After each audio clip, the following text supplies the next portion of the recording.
Hello everybody, this is Divya here, and today we're going to discuss on diet tips for bone health. As the term indicates, bone health, it is the structural part of our body. It gives you the structure of whole body. And what are the nutrients which are really required for maintaining our bones in a healthier way?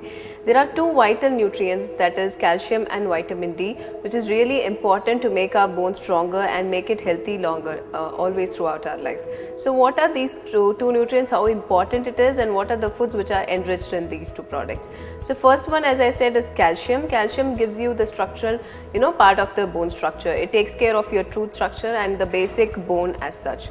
And vitamin D, what it does is the absorption of calcium into the bones and maintaining the calcium into a normal level. This two nutrients takes care. I mean the resorption and the absorption of these nutrients, the vitamin D takes care of it.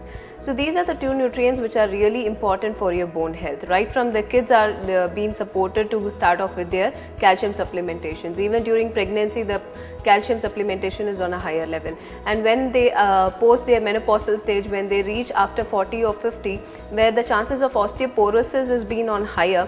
Osteoporosis is a disease condition where the bones get brittle and porous. Because of light fall also, it can be getting fracturous. To avoid these kind of conditions, you need calcium and vitamin D to be supplemented to your body in adequate way. And below 50 years of age, the calcium should be 1000 milligrams and the vitamin D should be 200 international units. And if somebody is above 50 years, it is 1200 milligrams per day, and 400 to 600 international units of vitamin D should be supplemented. So as you can see, the demand for calcium and vitamin D both is on a higher range. There are certain food products, basically dairy products like milk. First prime importance is milk. The dairy product can be started off right from kind to geriatric population. Everybody can consume into their daily life.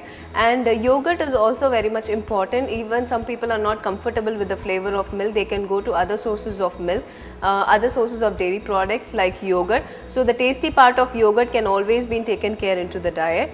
And the cheese also is a dairy product which is also concentrated source of calcium, and it has both vitamin D and calcium in it. So cheese need not to be taken over the board. You can make it in moderation. Once in a, for kids it can be taken often, but who have the complaints of weight issues and all that, they can take it in moderations. The other sources are like as we discussed, like salmon and fish, which are good sources of omega-3 fatty acids and fatty acids. It is good sources of vitamin D as well. So when you consume these kind of sources, they also have vitamin D in it. Then egg is a good source of calcium and vitamin D. They have very much minimal quantity, but the yolk as such is a very good concentrated source of vitamin C. So make sure that these all food products are taken into your diet adequately, or quite often into your diet, so that the calcium which is being demand is quite higher, that will be supplemented throughout.